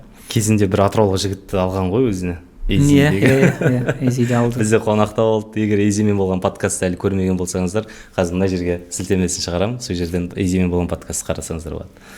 Негізі өнерге толы өлке ғой былай. Әйтеуір соңғы уақытта көп жастар шығып жатқаны кәдімгідей жанды қуантады. Өте кәдімгідей мен ризамын. Тыңдайсың, кәдімгідей сөз, тексте де мән бар да, былай қарасаң. Мысалы желтоқсанның өткен жолы репрессияға ұшырағандар туралы несі шықты ғой, бір трек шықты ғой. 31 мамырға қарай. Солай ма? Клип деген ауыр қарау бар ғой, бір тексті де мағыналы кәдімгідей.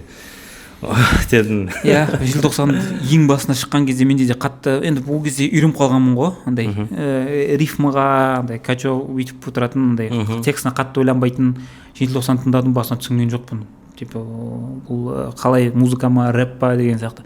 Потом тыңдай келе бір өлең, екі өлең, сосын барып түсініп бастадым. Бұның текстіне мән беру керек деген сияқты. Текстін тыңдайсың вообще. Бізде енді мен өзімде любой қандай іс жасасам да соны слоган қылып алам. Жергілікті өнім, әлемдік масштаб деген. Басқаша болмайды. Қалай олай болса ішіп сат па? Короче, ар жағы бар. Сол өте жақсы сөз да, жергілікті өнім, әлемдік масштаб. Өмірге қолданатын нәрсе да, сен не жасасаң да әлемдік масштабқа шығаруға тырысу. Енді қазір сондай заман, әлемдік масштабта алып кетуге болатындай. Атыраудағы енді жергілікті өнім әлемдік масштабқа шыққан. Ол әзірше мұнай болып тұр. Тағы да екінші, немесе үшінші, төртінші өнімдер шыға берсінші, бірақ көбінесе осы өнермен байланысты болсын деп өзім тілегім бар, кәдімде бар ғой. Мен кәдімде бар ғой, андай бір адамдарың үшін жаның ашып тұрады. Неге мына жігіттер осы тек Атырауда тойда жүру керек деген сияқты бар ғой. Тойда ана тойға барасың, мына тойға барасың. Анда-санда енді өзім тойды жүргізіп тұратын өзім болады моменттер. Сол кезде музыкант жігіттер келеді, өнер деген мықты, енді нағып бұл шақта жоғалып жүр деген өзіме ой келеді да. Бұны енді бір көтеріп жүретін, бір поддержка беріп жүретін бір адам жоқ па неужели деген бар ғой бір ауылда. Енді қалай көтеріп жіберу деген, бізде нелер қалыптасу керек, инфраструктуралар қалыптасу керек. Именно физически емес, институциялар бар ғой, индустрия деген нәрсе бар. Ол жерде үлкен проекттер индустрия жасайды. Мысалы банағыдай фестивальдар, солар банағыдай ұмтылатындай, тойға альтернатива бола алатындай нәрселер болу керек та ол үшін. Бірақ тойға альтернатива болу үшін мен ойымша продукт кәдімгідей сұранысқа қатты ие болу керек сияқты. Өйткені тойдан ақша мен ойымша мойындау керек, оңайырақ табылады. Оңайырақ табылады. Өйткені той иелері сондай ақша құртуға алдын ала қаржылай дайын болады, иә, жинақтары аз болса кредит ала салады, сонымен әйтеуір бір тойды ұйымдастырады, музыканттар келеді, қалталарына қомақты сумманы салады да. Енді бұл әрине ол тұрақты табыс, бірақ та бұл жерде кішкене даму болу үшін өзін адам жаңа площадкалар іздей бастау керек сияқты. Продюсерлерге выход тауып дегенде. Продюсер демекші, бізде Атырауда жалпы продюсерлік орталықтар бар ма? Жоқ. Әугастан. Продюсерлік орталықтар жоқ сияқты мен білуімше. Мін жеке студиялар болмаса, бана өзі саунд продюсерлер өздері ары қарата артистерден алып шықпаса, былай шетелдегідей ондай продюсерлік орталықтар жоқ. Неліктен сонда бір, иә, Шымкентте көп, мысалы, продюсер орталықтар. Мына тұрған Ақтауда бар сияқты, қателеспесем. Ақтауда білмеймін, Оралда бар. Иә. Оралда Диди Рекордс бар, Диди бар. Иә, кім Райым, Артурлар кезінде сол арқылы лейблдарын шығарған жоқ па? Жаздаурен бар. Олар енді ресейліктермен көп жұмыс жасайды. СНГ-ні қамтып отқан не ғой, рекорд қой. Орал платинасы бар. Жал Оралда тып-тыныш, олар өздері туралы ешқайда бүйтіп айтпайды да. Онсыз да ие дейсің ғой. Иә. Енді Орал Қазақстандағы толыққанды Еуропа аумағында жатқан жалғыз қала болғасын, өздері Қазақстан мен Еуропаның арасында кішкене көпір болып тұр ғой. Дұрыс, оған енді бір қызға да қарайсың, қызғана да қарайсың көрші облысқа. Бірақ неліктен осы Атырауымыз тек мұнайға көп көңіл бөліп қалдық та, меніңше. Мына жерде тұрған жақсы өнердегі жігіттерді, қыздарға кішкене көмек беруге біз, оказывается, пока что не способны екенбіз да. Өзіңіз мұнай саласында сол жақтасыз ғой, вообще жалпы оның болашағы қандай, ол азайып, ол индустрия азаюы мүмкін ба? Оның орнын бағанағыдай альтернативный индустриялар басатындай, или азаю міндетті емес па оның? Кәдімгідей, қазір деген тақырып былай 180 градусқа мына жаққа кетіп бара жатыр. Жоқ, жалпы просто қызық та маған өзіме. Түсінемін, көбісі сөйтіп қызығып сұрайды, бірақ та мен өзім мұнай саласында болғанымен өзімді таза толыққанды мұнайшымын деп санай алмаймын, өйткені мен мұнайда қаржы жағындамын да, мұнай компания.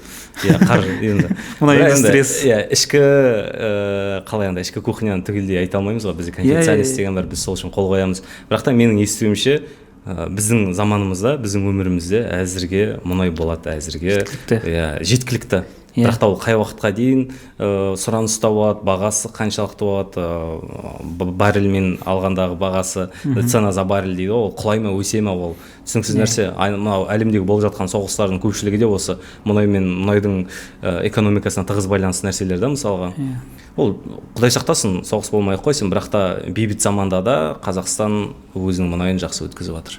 Соған шүкір. Иә, вот андайда кейбір елдер мұнайдан түскен ақшаны туризмге салады да, то есть мына жақ, то есть қосымша не істейді да, инвестиция жасайды да, туризм жақсы дамайды, сол жақтан ақша көп табады. Уже екінші не да, екінші кошелек сияқты, екінші карман. И ойлаймын да, то что банадай мұнайдың ақшасын, мұнайдан түскен мүмкін енді біздер қазір жұмыс жасап жатырық, мұнай компаниясымен спонсируемый проекттеріміз бар да, мысалы, и соларды көбейтіп банадай шығармашылық жағына салса, и ол үлкен индустрия болса, банадай Британия сияқты бір какой-то Қазақстанның ВВП-сының бір бөлігін құралады, даже 1%-нен көп бөлігін құрай алатын болса, жақсы болатын сияқты деп. Сен айтып отқан мысалың кішкене көрші елдегі Газпромның бір несіне ұқсайды екен жобаларына. Газпром деген ана рэперлерді қолдады бір кездері. Газпром медиа ашты. Иә, Газпром медиа, соны есіме түсіре алмай тұрмын ғой, қалай аталып еді деп.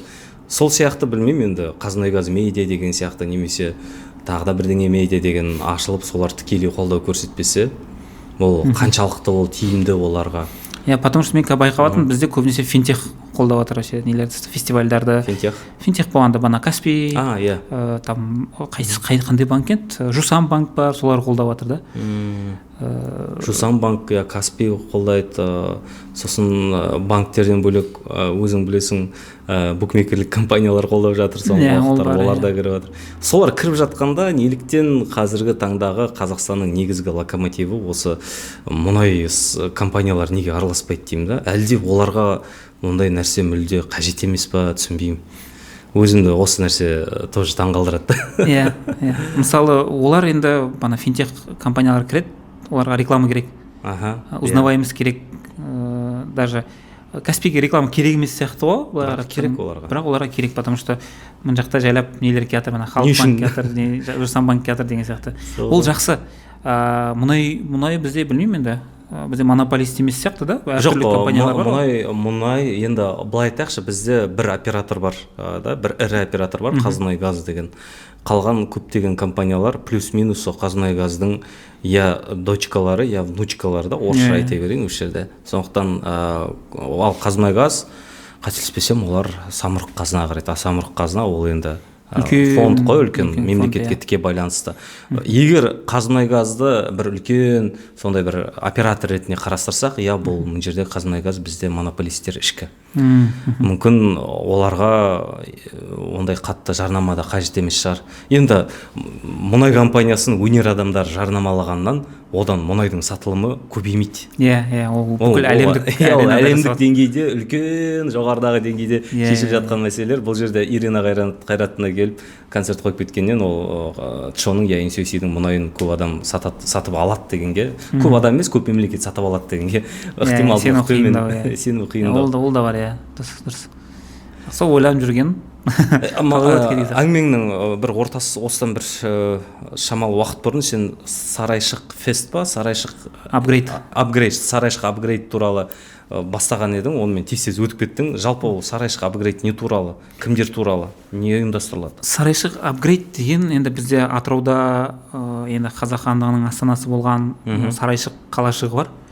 Ол жерде енді банағы қазақ хандары сол жерде отырған, банағы үлкен жібек жолының бір үлкен бір несі болған да, точкасы болған, торговый путь болған.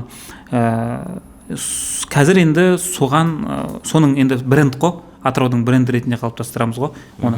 И соның основасында енді Сарайшық апгрейд деген нәрсе бар. Сарайшық ол форум международный, то есть халықаралық. Ресей бар, ол ішінде Қырғызстан, Өзбекстан, енді СНГ-ның елдерінен адамдар жиналады сол жерде. Ол жерде банағы шығармашылық бағытындағы 6 бағытта оқулар өтеді.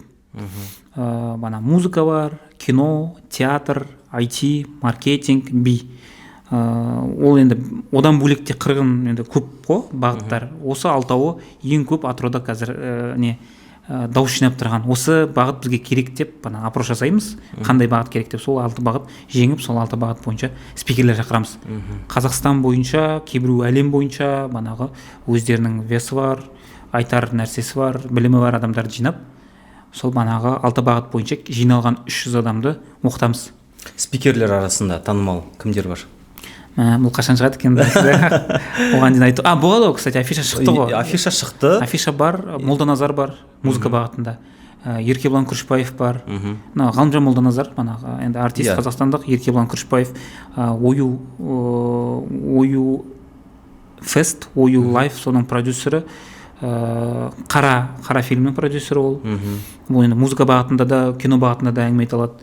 Одан кейін музыкада Бейбіт Көшқалиев бар, біздің отандасымыз, жерлесіміз.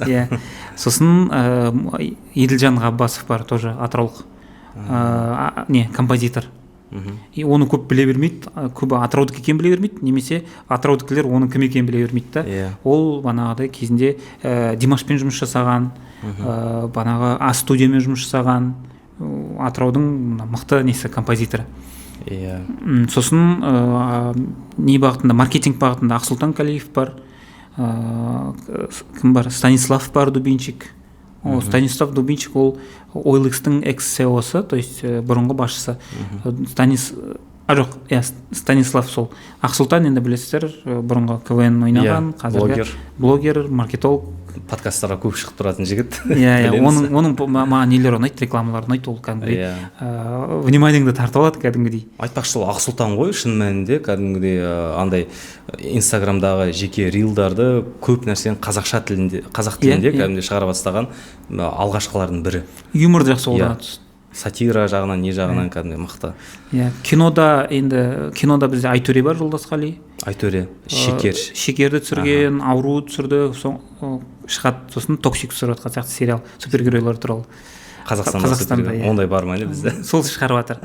Сосын Анара Жунусова бар. Анара ол қазір Unico Play сияқты да, новый платформа, стриминговый кинолар шығарады. Қазір олар не шығарып жатыр, сериал түсірді Қара бекіре Ақтауда, браконьерлер туралы, қара икра жайлы.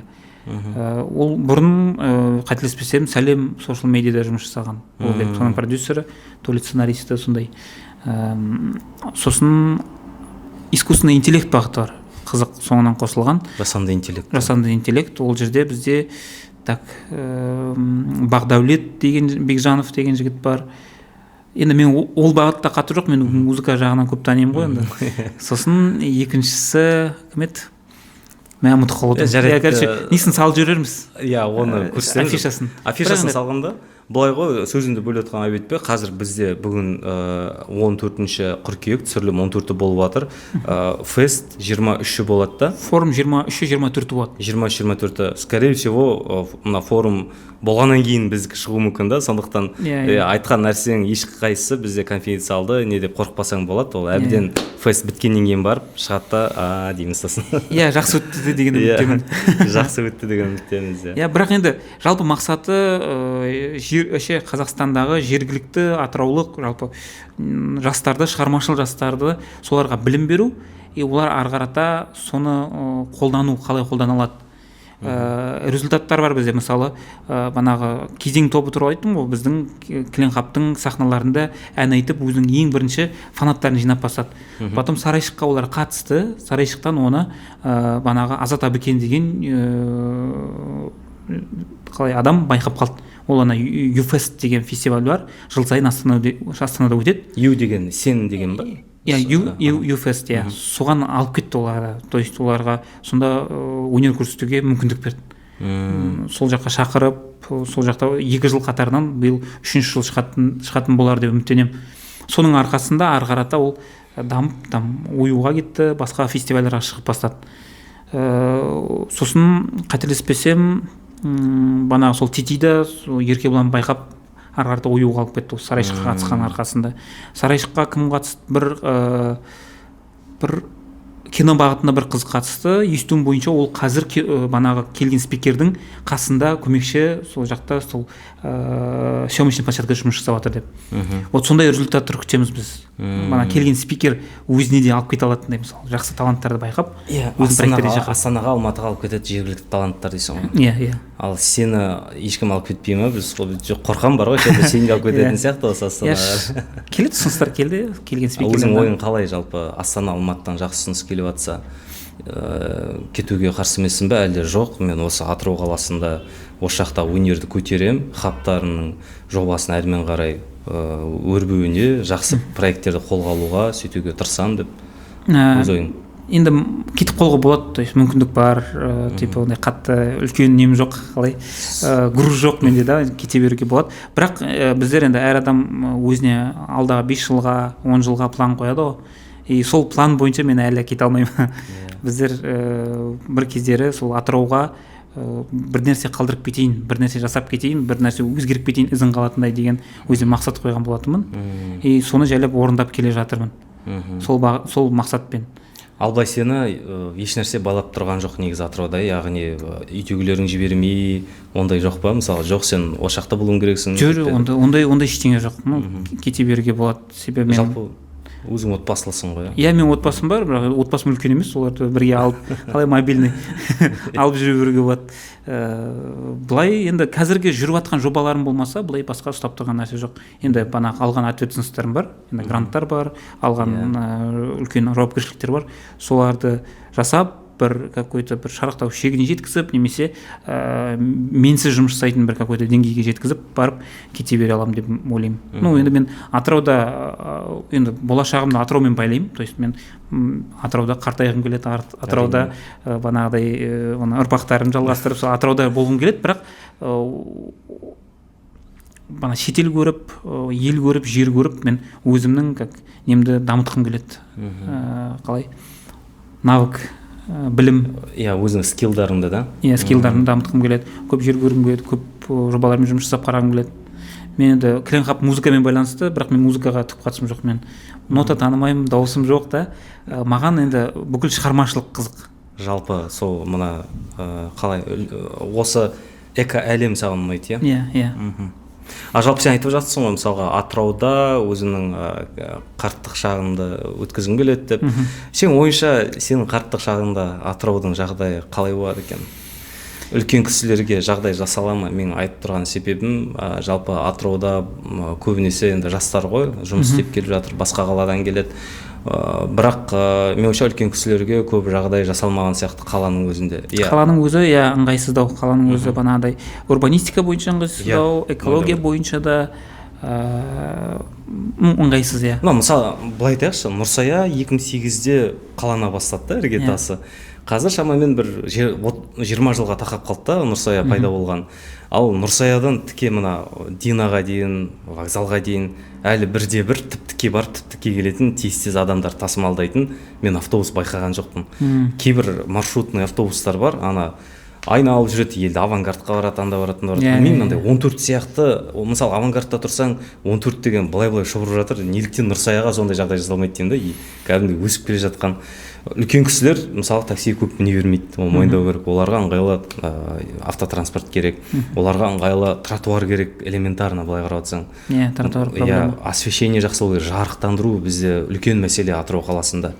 Орталық жақтар жақсы да былай шыға кетші, ешқандай жарықтар жоқ қой. Мен қазір жергілікті басшыларды жамандағаным емес, оларға бір кір келтіріп отқаным емес репутацияға. Бірақ та үлкен кісілер тұру үшін, жағдай жасалу үшін мен ойымша ең алдымен инфрақұрылым дұрысталу керек. Не то что үлкен кісі, мен жүріп не істеймін, қиналамын да жаяу. Мен негізі көлік айдай аламын, көлік бар, бірақ жаяу жүрген ұнайды. Жаяу жүрсең, сен шаруаң азаяды. Негізі хабарласатын адам азаяды, бар ғой. Маған жаяу жүрген ұнайды. Бірақ жаяу жүру жаңбыр кезінде особенно ыңғайсыз. Урбанистика қатты дамымаған. Біздер енді өзім үкіметпен жақсы жұмыс жасаймын, тығыз жұмыс жасаймын. Мен соңғы кезде соның ішкі кухнясы, ішкі процесі қызық болып жүрді. Сол себепті жақсы жобалар бар. Соны түсінуге мүмкіндік беретін. Сол жобалардың бірінде бір сабақтан өткен болатынбыз. Сол кездегі көтерілген проблема, даже ол мен көтерген жоқпын, сол үкіметтік жұмыскерлермен жұмыс жасайтын адам, то есть солармен бірге тығыз қатынастағы адам айтады да, эмпатия деген нәрсе бар дейді. Любой басшы эмпатиясы болу керек дейді. Эмпатия деген оның түсінігі бойынша андай, мысалы КТЖ-ның бастығы пойызбен жүріп қарау керек деген сияқты. Себебі ол пойыздың проблемасын түсінбейді. Ол, конечно, жиналыстарға самолетпен, бизнес-класспен жүреді, анда-мында жүргенмен, өзгеріс көшбасшылары деген жоба, соның ішінде банағы исследовательский центр при президенте сондай ұйым бар, соның банағы ішкі саясатқа жауап беретін отделдің бір замы келді, өте грамотный кісі, ол банағыдай исследованиямен айналысады. Солар банағыдай КТЖ-ның проблемасымен айналысқан екен, сол кезде айтады да, типа эмпатия жетіспейді. Көп бізге соны түсіндірді, сол мысалмен түсіндірді.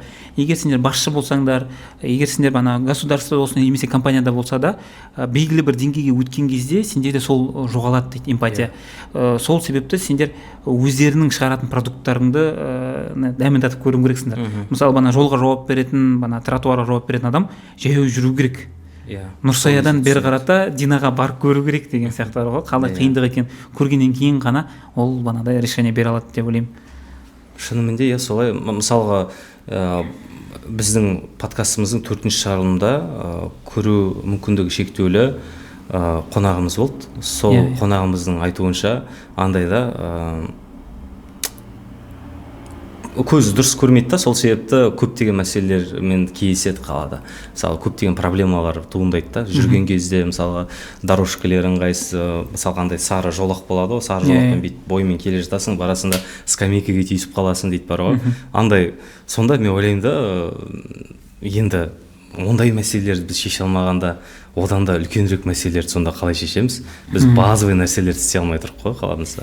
Олар айтылу керек, ондай активистер көбею керек.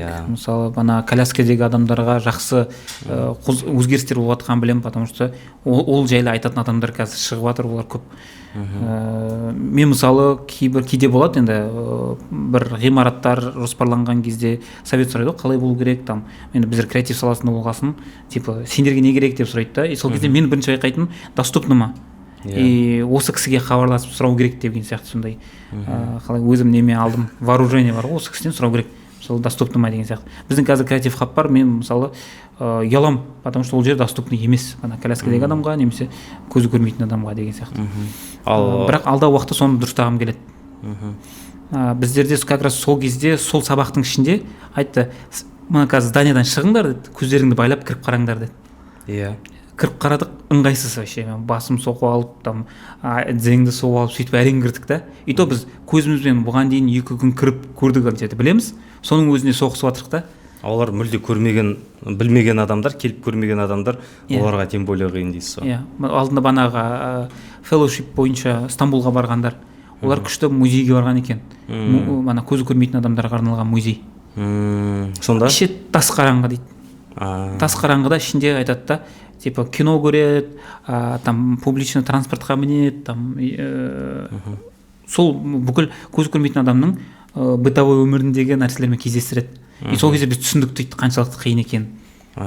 Сол бағанағы эмпатия нәрсе жетпейді. Мысалы, сол арқылы түсіну керек дейсіз ғой. Иә, менен сұрайды кейде андай, менің саламда емес нәрсені сұрайды да бағанағы, немесе инвалид адамдармен, там мүмкіндігі шектеулі адамдармен жұмыс жөнінде сұрайды да, мен айта алмаймын, мен жоқ деймін, білмеймін. Потому что менде ол жағынан өмірде кездеспеймін да ол проблемалармен, сол үшін ештеңе айта алмаймын. Ал мысалы қандай жағдай жасар едің сен ерекше адамдарға да, мысалға болады ғой. Мысалға болады әнші болсын, тағы да музыкант болсын, олар келсе сен олармен жұмыс жасай алатындай, сен қандай деңгейде болуың керексің олармен бірге тығыз жұмыс жасап, олардан бір проект шығара алатындай. Мысалға кезінде білеміз, кезінде бір әнші болды, ресейлік, көз көру мүмкіндігі шектеулі, бірақ кәдімгідей жаршықты атынып қалдым, көзіне қап-қара ішке киіп шығатын болды, білмейсің ба? Білмейді екенмін, жоқ. Білмейсің ба? Естеріңде емес пе? Диана кім еді? Әйел ма? Иә, әйел адам. Иә, Диана Гурцкая ма, мысалға деймін да. Иә. Мүмкіндігі шектеулі, бірақ та қаншама миллион адам ол кісіні тыңдады. Яғни бұл жерде мүмкін потенциально бізде де бар шығар Атырауда да ондай адамдар. Мүмкін болар. Так что сен соған да жұмыстан. Иә. Қазір естіп көріп жатқан адамдар мүмкін қызғар. Иә. Мүмкіндіктері ерекше, мүмкіндіктері шектеулі адамдарға деймін да. Жарайды, енді бұл қазір Атырауда проблемалар айтатын болсақ өте көп, оның өз уақытымен шешілетін проблемалар деп ойлаймын. Енді жергілікті әкімдікте барлығын білмей отыр емес, біліп жатыр, бірақ енді кішкене бюджетке де қарайтын шығар, одан да бөлек мәселелер көп шығар, білмейміз ғой енді. Бірақ та жалпы енді біз айтады ғой, түйе жапырағын жейді дейді ғой. Түйенің білетіні жапырақ дей ма, қалай? Түйенің білетіні жапырақ, сондықтан біз өзіміз сіздің білетініңіз, сенің білетінің өнер оғасын қазір көбінесе өнер туралы сөйлесіп жатырық. Жалпы бүгінгі әңгімемізде Атыраудағы өнердің жағдайы туралы, жалпы мүмкіндіктер туралы көп әңгіме айттық деп ойлаймын. Біздің ақырындап шығарымыз соңына қарай таяп келді, жақындады. Енді біз әрбір шығарылым сайын соңында өзіміздің келген қонағымызға блиц сұрақтар қоямыз, бірақ та блиц сұрақтарға көшпес бұрын біздің көрермендерімізге әр шығарылым сайын конкурс ұйымдастырамыз. Біздің ең бірінші конкурсымыз келесі қонағымызды дұрыс тапқан адамға біз кітап сыйлаймыз. Сондықтан достар, Нұрсұлтаннан кейін келесі қонақ кім болады, оны мен подсказкалерді өзімнің Instagram парақшамда беретін боламын. Сондықтан сіздер өз ойларыңызды, пікірлеріңізді осы шығарылым астына жазыңыздар. Дұрыс тапқан жағдайда Ема подкаст ұйымдастырушыларының атынан сіздерге кітап сыйланатын болады. Және екінші конкурсымыз осы шығарылымның астына тасталған ең үздік пікірге Виртуозы өнер мектебінің атынан осындай 10 000 теңгеге подарочный сертификат, яғни осыны біз сыйлыққа сіздерге табыстаймыз. Сондықтан достар, көрермендеріміз, біздің құрметті қадірменді біздің жазушылар, белсендірек болайық. Осы сіздердің пікірлеріңіз бен лүпілдеріңіз біздің осы шығарылымымыздың әрмен қарай рекомендацияға шығуға біздің септігін тигізеді. Ал енді біздің дәстүр бойынша блиц сұрақтарымызға да келіп жеттік. Блиц сұрағымыз деген, яғни 3 сұрақ қоямын, көп ойланбастан тез жауап беру керек болады. Өзіңнің жауабыңды кейін өз ойыңмен, пікірлеріңмен толықтырсаң болады. Және біздің бірден айтайын дедім бе? Бірден айтамай деп отыр едім ғой. Жарайды, біздің енді блиц сұрақтағы ең бірінші сұрағым, өзіңе күш беретін бір сөз. Блиц сұрақ тез жауап беру керек. Тез жауап беру керек. Осы дейтіндей бар ғой. Күш беретін. Өзіңе күш беретін бір сөз. Бір сөзбен қандай күшті айта алар едің? Ондай сөз жоқ сияқты, бір сөзбен. Болашақ. Иә. Неліктен болашақ? Менің байқағаным, мен көбінесе болашақпен өмір сүремін. Білмеймін, енді сондай кітап көп оқып қойдым ба, каждый ісімді болашақта маған не береді. Ол жерде дәл қазір 7 минутны пайда бермесе де болашақта маған алып келе алатындай істер жасағым келеді. Яғни қазіргі істерден бөлек сен болашақты да параллельно ойлап жүресің? Иә, мен сондай бір нем бар, білмеймін, жақсы ма жаман ба, көп жоспарлаймын. 5 жылға, 10 жылға. Анандай оймен келіспейсің ба, бүгінгі күні мен өмір сүр деген сияқты? Жоқ, көп өмір сүрмейсің өйтсең. Болашағында қаншалықты ұзақ жоспарлайсың, мысалы 5 жылға ма, 10 жылға жоспарлайсың ба? Болашақ жоспарларын деймін, жалпы енді өмірің. Енді мен бана айтып отқандай, қарттық кезімде атырауда кездескім келеді деген сияқты, соған дейін де ойлаймын да. Енді оған дейін өмір сүрсем. Сол себепті мен жоспарлау керек деп ойлаймын. Қанша өмір сүрсең де, сен енді менің ойым енді өмірдің мәні жоқ негізі. Өмірдің мәні өзің бересің. Сенде жоспар болмаса өмірдің мәнін беру қиындау сияқты. Ал сен тағдыр деген нәрсеге сенесің ба? Жоқ, сенбеймін. Әр адам өзінің өмірінің банағы құрылысшысы. Мен енді өзім мамандым құрылысшы болғасын, терминдарым құрылысқа келеді да. Сенің жоспарлау сенің өміріңнің енді фундаменті ғой. Арғарата енді қалай жасайсың, қандай адамдар кездеседі, өзі соған алып келеді. Менде андай, білмеймін енді, әртүрлі неде чудо сияқты ғой. Не ойлайсың басыңда? Мен бұрын арманың ойласаң, бір ойлап қойсаң, миыңа салып қойсаң, сол орындалады. Ол жақсы бір подсознание, бір команда бергендей ғой. Иә. Қағазға түссе, ол обязательно орындалады. Соны көп айтады ғой, күнделікке жазып жүру керек деп. Күшті зат несі. Точно ол керек. Мысалы, білмеймін, андай. Мысалға 2026-ның 1 маусымында менде көлік болады деген сияқты. Қандай көлік болады? Қандай көлік? Осындай объем, осындай не, цветі осындай деген. Еще ол қалай мен наличныйны өзім ақшама сатып алдым деген сияқты айту керек. Ол кредит болуы мүмкін. Ол там білмеймін, саған жұмыстан келген машина болуы мүмкін, ақша бар ғой. Жарайды, біздің блиц сұрақтың екінші сұрағына көшсек, әйтпесе кәдімгідей созылып кете беретін тақырып, білем шегі жоқ. Екінші сұрақ, сен яғни рол модел, яғни үлгі тұтар қазақ азаматы не азаматшысы ретінде кімді айтар едің? Мысалы, кім сен үшін рол модел қазақтардың арасынан? Бар ма жалпы ондай адам? Мына адам мен үшін бір қалай үлкен бір үлгі көрсетер кісі дегендей. Мен әкеме көп қараймын. Әкем бар, соған қараймын. Оның банағы жұмысқа деген көзқарасы, адамдарға деген көзқарасы, өмірге деген көзқарасы маған өте қызық. Өте әлі жете алған жоқпын ондай деңгейге, бірақ сондай болғым келеді. Жалпы әкең осы өнер саласының адамы ма негізі? Жоқ, әкем неде, банағы ішкі істер саясатында ма? Жоқ, саясатында емес, органда. Ішкі істер министрлігінің осы Атыраудағы департаментінде істейді. Иә, оның банағы жұмысқа деген көзқарасы, вообще алдына жұмыс келді, и сразу жасап тастау керек ода. Банағы ответственность, планирование деген содан келген болады. Сен өнерге барам дегенде қатты қарсылық білдірген жоқ па әкең? Енді ол тәртіптің адамы ғой, ал өнер мен тәртіп деген бір кішкене бір-біріне жақын тақырыптар емес та. Өнердің адамы шабытпен өмір сүреді, жаңа идеялармен өмір сүреді. Әкең мысалға бір кейбір идеяларына қарсы болуы мүмкін. Жоқ, керісінше маған көмектескен сияқты, бана дисциплина жағынан, енді жақсы рол модел ретінде маған көп көмектесті. Ол енді андай талап қойды, 18-ге дейін, мысалы, менің айтқанын тыңдайсың, одан кейін өмір сенікі. Оның маған бала кездегі үйреткені банағыдай бір любой киім таңдаған кезде, өзіңе зат таңдаған кезде өзің таңда. То есть өздері көбінің әке-шешесі таңдап алып беріп, қалай өзінің вкустарына таңдап киіндіреді балдарды. Мені базарға алып барады да, міне таңда дейді. Сол жерде өзің таңдайсың. Ұнамаса өзің кінәлісің.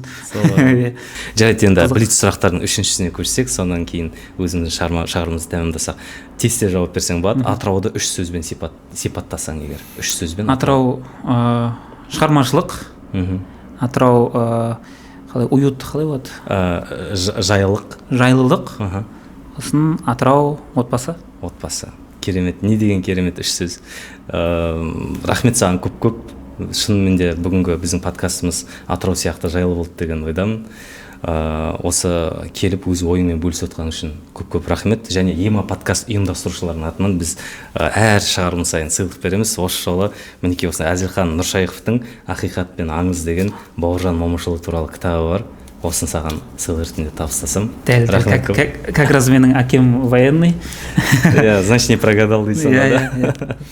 Рахмет көп шақырғандарыңызға, подкастқа сәттілік, ұзақ устойчивость дейді ғой, тұрақтылық тілеймін. Енді подкасттың көбіне жетпейтін, көп көрермен болсын, лайктар көп болсын, алгоритмдер сіздің жағында болсын. Амин, рахмет. Достар, құрметті біздің көрермендер, бүгінгі подкастымыздың қонағы болған Нұрсұлтан Зиядаев мырза және мен ема подкасттың жүргізушісі Тұрғыт Юсов. Келесі шығарылымдарда кездескенше аман сау болайық. Ал сізге рахмет, Нұрсұлтан мырза. Бәрекелді.